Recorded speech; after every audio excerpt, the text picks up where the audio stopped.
जय श्री राधे मित्रों, बहुत स्वागत है आपका न्यूज़ 24 के यूट्यूब चैनल और फेसबुक पेज पर।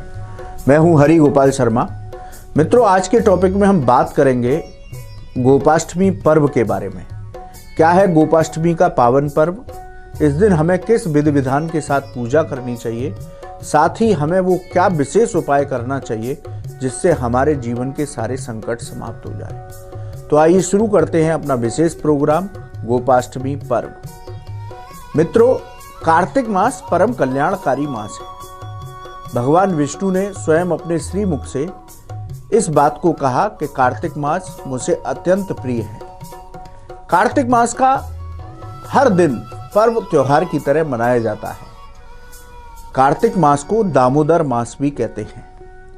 दामोदर भगवान कृष्ण का नाम है। भगवान कृष्ण ने कार्तिक मास में अनेक लीलाएं की, जैसे कि नरक चतुर्दशी के दिन उन्होंने नरकासुर का वध करके 16,000 कन्याओं को मुक्त कराया। जो दामोदर नाम इस मास का पड़ा, वो दीपावली की जो अमावस्या तिथि है, यानी कार्तिक मास की अमावस्या तिथि को भगवान कृष्ण ने ऊखल वध लीला की, यानी कि मां यशोदा ने उन्हें यमलार्जुन वृक्ष के साथ बांध दिया।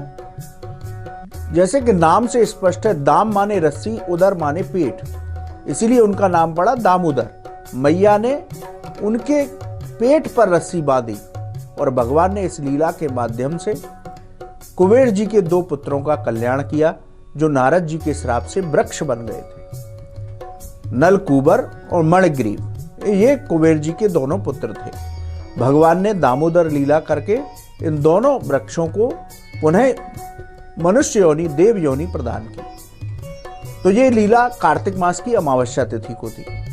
उसके बाद कार्तिक शुक्ल प्रतिपदा को भगवान ने गोवर्धन लीला की। गोवर्धन लीला के माध्यम से उन्होंने लोगों को अभिमान न करने और प्रकृति का संरक्षण करने का संदेश दिया।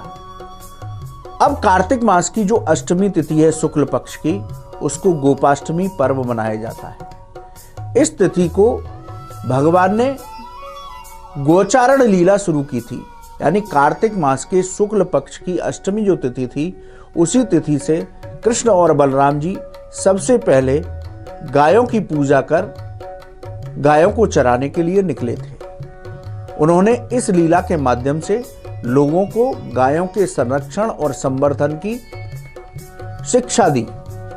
देखिए, सनातन धर्म संस्कृति के 3 विशेष सोपान हैं: गाय, गंगा और गायत्री। गाय, भगवान कृष्ण ने गाय की रक्षा करने, गाय के संवर्धन के लिए, गाय की पूजा के लिए इसलिए कहा कि गाय परम कल्याणकारी है। शास्त्रों में गाय को माता का स्थान प्राप्त है। गाय में 33 करोड़ देवी देवता निवास करते हैं। यदि वैज्ञानिक रूप से देखा जाए तो गाय की हर वस्तु मनुष्य को जीवन प्रदान करती है। गाय का दूध स्वर्ण युक्त होता है। गाय के गोबर में लक्ष्मी का वास है और रोग प्रतिरोधक क्षमता है। इसीलिए पहले घरों को गाय के गोबर से पोता जाता था। यदि रिएक्टर स्केल जहां पर परमाणु संयंत्र बनते हैं या परमाणु ऊर्जा का कोई कार्य होता है, वहां गाय के गोबर का लेप किया जाता है, जिससे कि उसका संक्रमण बाहर ना हो सके।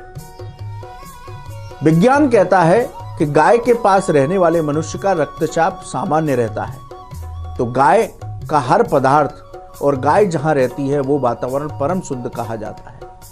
इसलिए भगवान कृष्ण ने गायों की पूजा की और उनका नाम गोविंद पड़ा।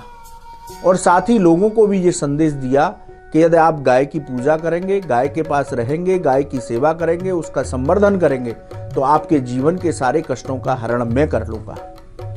ये संदेश भगवान कृष्ण ने दिया। तो सनातन धर्म के जो विशेष 3 सोपान हैं, गाय, गंगा और गायत्री।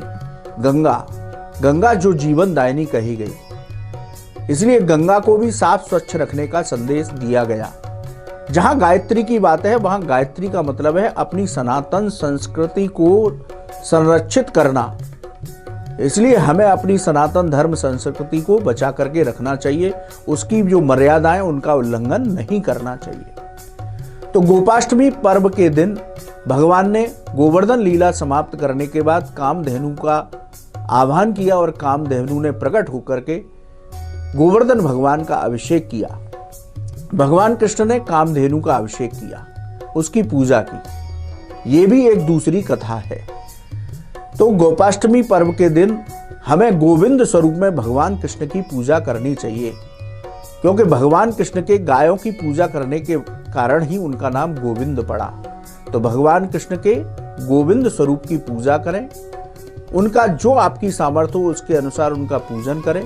उसके बाद संध्या काल में किसी गौशाला में जाएं या किसी गाय के पास जाएं और उसका पंचोपचार विधि से पूजन करें।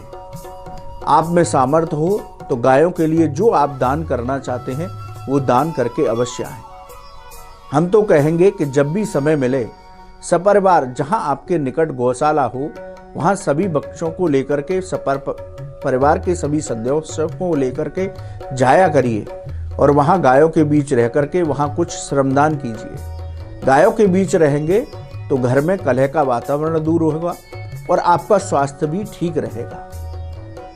अब एक विशेष प्रयोग गोपाष्टमी पर्व के दिन आपको बता रहे हैं, जिसको करने से आपके जीवन की सारी समस्याओं का निदान हो जाएगा। देखिए, शास्त्रों के अनुसार गाय में 33 करोड़ देवी देवता निवास करते हैं।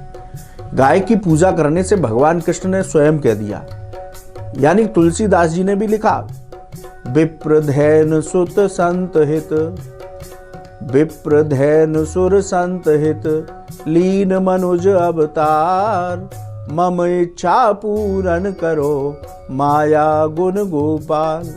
विप्रधैन सुर संत हित, यानी कि भगवान ने जो अपना जन्म लिया वो प्रकट हुए, वो ब्राह्मणों की रक्षा के लिए, गायों की रक्षा के लिए और संतों की रक्षा के लिए प्रकट हुए। तो भगवान कृष्ण ने स्वयं अपने श्रीमुख से गोपाष्टमी के दिन कामधेनु गाय की पूजा करके कहा कि जो गायों की पूजा करेंगे, संरक्षण करेंगे, उनको मेरी विशेष कृपा मिलेगी, उनके सारे संकटों का हरण मैं कर लूंगा।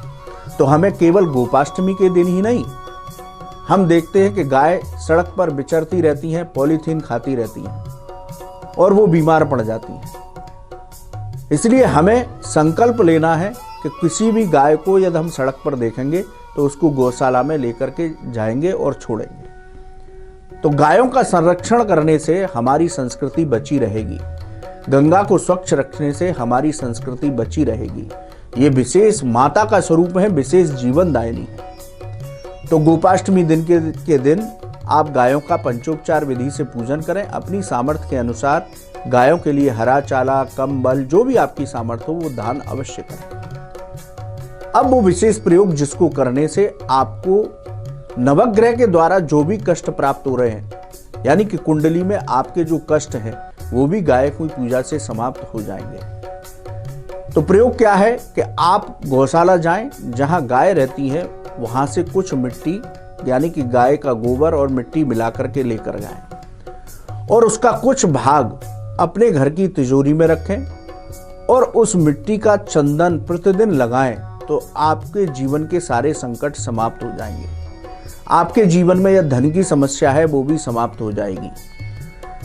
तो भगवान कृष्ण की पूजा करें। क्लीम कृष्ण क्लीम, ये भगवान कृष्ण का विशेष मंत्र है। जितनी सामर्थ्य हो इस मंत्र का जाप करें। गायों की सेवा का संकल्प लें, तो आप सभी पर भगवान कृष्ण और गाय माता की कृपा सदा बनी रहेगी। तो ये गोपाष्टमी का पर्व हमें ये विशेष संदेश देता है और हमारा सनातन धर्म भी अनेकों पशुओं की और प्रकृति की पूजा के पर्व मनाए जाते हैं इस सनातन संस्कृति में, क्योंकि ये सभी हमें कहीं ना कहीं जीवन देते हैं। इसलिए हमारे संतों ने इन पशुओं की पूजा और प्रकृति की पूजा के अनेक पर्व शास्त्रों में दिए। तो आप सभी भी भगवान गोविंद की प्रार्थना करें, उनका पूजन करें, उनकी कृपा प्राप्त करें। गोपाष्टमी का पर्व सपरिवार आनंद के साथ मनाएं। जय श्री राधे। नमस्कार, मैं हूं मानक गुप्ता। अगर आपको हमारा ये वीडियो पसंद आया हो तो इसे लाइक और शेयर जरूर करें और हाँ, हमें सब्सक्राइब और फॉलो करना ना भूलें ताकि आप देश और दुनिया की कोई खबर मिस ना करें। तो जुड़े रहिए हमारे साथ और देखते रहिए न्यूज़ 24।